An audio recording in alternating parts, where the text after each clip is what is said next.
In this story, we talk about a man who exposes betrayal and walks away with control. Set it between bites of seared salmon, like she was asking for the salt. My ex wants me back. Give me one reason to stay with you instead. The candle trembled. The waiter hovered. The room smelled like butter and restraint. I didn't look at her. I watched her reflection in the glass, how her mouth practiced innocence while her eyes waited for leverage. This wasn't a question. It was a test designed to fail me. My pulse slowed. That's how I knew something inside me had already decided. I asked, softly, "Can you give me one to stay with you?" She laughed, too fast, a reflex. I paid my half of the bill, folded the receipt, stood, left my chair perfectly aligned with the table. Outside, the night was clean, cold, honest.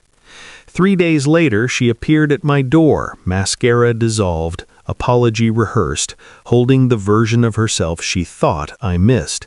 I didn't invite her in. That's when the story really began. I'd loved her with discipline, the quiet kind, the kind that watches patterns instead of promises. Her phone had started sleeping face down. She took calls in the bathroom with the shower running.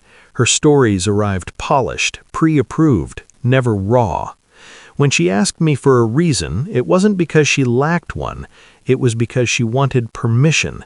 I replayed dinner in my head, the way she mentioned him casually, the way she framed herself as desired, me as optional. That night I didn't sleep. I listened to the apartment breathe. I remembered every time she'd said my name like punctuation instead of a sentence. The betrayal wasn't just him, it was the audition, the way she measured me against a ghost and expected gratitude. I didn't confront her. I cataloged. I became a student of silence. Phone records first, a pattern of calls that bloomed after midnight, a number saved under a woman's name that wasn't a woman at all.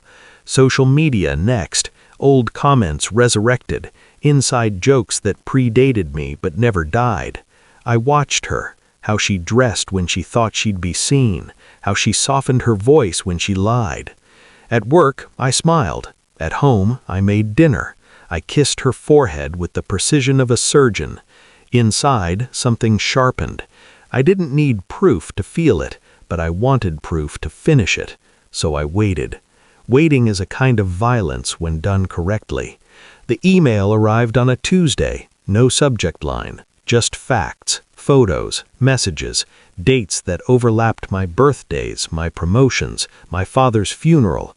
I didn't feel anger. I felt alignment, like the last piece sliding into place. That evening I set the table, poured wine, let the moment breathe. When she sat, I placed my phone between us. "Who is this?" I asked. She looked, froze, cracked. The performance collapsed. Tears arrived late, clumsy, useless. "It didn't mean anything," she said. I nodded. That's what made it mean everything. I stood, calm, almost kind. She reached for me. I stepped back. I told her the truth she hadn't considered. I said I'd known before dinner, that her question hadn't hurt me. It had confirmed her position in my life. Temporary.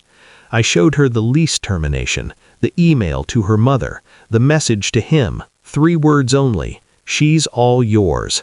Her face emptied. That was the moment.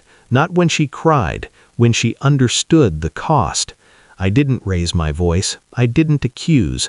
I thanked her for revealing herself before I wasted another year mistaking patience for loyalty.